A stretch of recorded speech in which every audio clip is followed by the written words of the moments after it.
দেখতে দেখতে রমজান মাস প্রায় শেষের দিকে, তাই আমরা চিন্তা করলাম যে আমরা আজকে ইফতারি করামো। তার জন্য আমরা প্রথমে চলে গেলাম আমাদের বাইগুনি হাটত। হ্যালো এভরিওয়ান, কেঙ্কা আছেন সকলি? প্রথমে আমি আমার ছোট ভাইয়ের সাথে মোটরসাইকেল নিয়ে বের হয়ে আমাদের এলাকার মধ্যে দিয়ে বাইগুনি হাটের দিকে ঘাটা দিলাম। সময় এখন দুপুর বেলা, তাই সেইভাবে হাট এখনো লাগেইনি। আমরাই প্রথমের দিকেই চলে যাচ্ছি। হালকা পাতলা কেনাকাটা আমরা আগেই করে রাখছিলাম, আর আজকে আমরা হাটত যাচ্ছি 2-3টা জিনিস কেনার জন্য। প্রথমে আমরা চলে গেলাম গরুর মাংসের দোকানত। সেটি যাই আমরা 5 কেজি মাংস দেখে শুনে নিয়ে নিলাম। তারপরে সবজির দোকানত যায় সতেজ দেখে 4-5 কেজি শশা কিনে নিলাম। আদা রসুন ময় মশলা সেগুলা জিনিস আমরা অন্য সাইড থেকে নিয়ে লিছি। তারপরে কেজি খানিক কাঁচা পত্তে নিয়ে নিলাম আমাদের রনি মামার দোকানত থেকে। এটাই হচ্ছে সেই আমাদের বাইগুনি হাট। ছোটবেলার থেকে আমরা এই হাটত থেকে মোটামুটি বাজার ঘাট করি। রমজান মাস, যার জন্য করে হাটত সব রকমেরই ফল ফলান্তি আর খেজুর টেজুর সবকিছুই পাওয়া যাচ্ছে। তারপরে আমরা এই খেজুরের দোকানত থেকে 5 কেজি খেজুর নিয়ে নিলাম। বাড়িতে আসে প্রথমে আমরা হামাগরে উঠানো দুটা হাঁসেল খুঁড়ে নেই। এই হাঁসেল দুটা আমরা এর আগে অন্য কাজত ব্যবহার করছি, যার জন্য খুঁড়তে বেশি সময় লাগলো না। এদিকে হামাগরে রান্নার জন্য পেঁয়াজ মরিচ মশলা যা কিছু লাগে সবকিছু কোটা বাছা করে রেডি। প্রথমে আমরা গরম তেলের মধ্যে কাটা পেঁয়াজ গুলো ছাড়া দিলাম। এটাই হচ্ছে হামাগরে মাংস গুলোর ফাইনাল লুক। মানে বাড়িতে না আমরা একদম ছোট ছোট করে কাটে লিছি। তারপরে মাংসগুলো এই পেঁয়াজের মধ্যে দিয়ে দিলাম।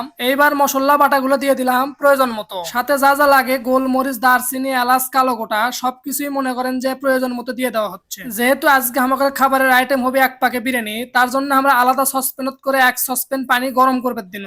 এই পানিগুলো গরম হলে সেটা বিরিয়ানির মধ্যে দেওয়া লাগবে। এইদিকে আমাদের ছোলা বুটো রেডি। তারপরে এই পেঁয়াজ মশলা গুলো সেই সুন্দর করে লাড়া চাড়া দেওয়া হচ্ছে। প্রয়োজন মতো জাল দেওয়ার পর এর মধ্যে আমরা আমাদের মাংসগুলো আর এই বুট ছোলা গুলো মিশেল করে নিলাম। তারপরে আধা ঘন্টা 40 মিনিট খানিক জাল দেওয়ার পরে এইরকম একটা লুক আসলো। এবার আমরা আমাদের বিরিয়ানির জন্য গরম তেলের মধ্যে কিছু কাঁচা মরিচ ভাজে নিলাম। এইদিকে তো মনে করেন আমাদের চাউল টাউল ধুয়ে রেডি। আজকের এই বিরিয়ানির জন্য আমরা 40 কেজি চাউল আলাদা করে নিলাম। এইবার আমরা এই গরম তেলের মধ্যে 20 কেজির মতো চাউল একবারে ঢেলে দিলাম। কারণ 40 কেজি চাউল দিয়ে একবারে রান্না করা সম্ভব নয়, কারণ এই সসপ্যানটা একটা ছোট মাপের ছিল। আসলে বাড়িতে এরকম আয়োজন করে নিজে নিজে কাজ করার মজাটাই আলাদা। আপনি করে কার কার এগুলা কাম করতে ভালো লাগে অবশ্যই কিন্তু কমেন্ট করে কয়ে যাবেন। এবার আমাকে বাবুর্চি সাহেব হাতাটা দিয়ে চাউল গুলো লাড়া লাড়া দিচ্ছে। প্রথমে আমরা যে গরম পানিটা করবে দিচ্ছ আলাদা সসপ্যানত, সেগুলো গরম পানি কিন্তু এখন এই চাউলের মধ্যে কিন্তু এই বালতিত করে দিয়ে দেওয়া হচ্ছে। আর এইদিকে আমাকে বুট আর মাংস সেই কষানিটা আগে করে ঢেলে রাখা হচ্ছিল, সেগুলা এখন এক এক করে প্লেটত করে দিয়ে দেওয়া হচ্ছে। মাংস আর বুটের কষানিটা ঢেলে দেওয়ার পর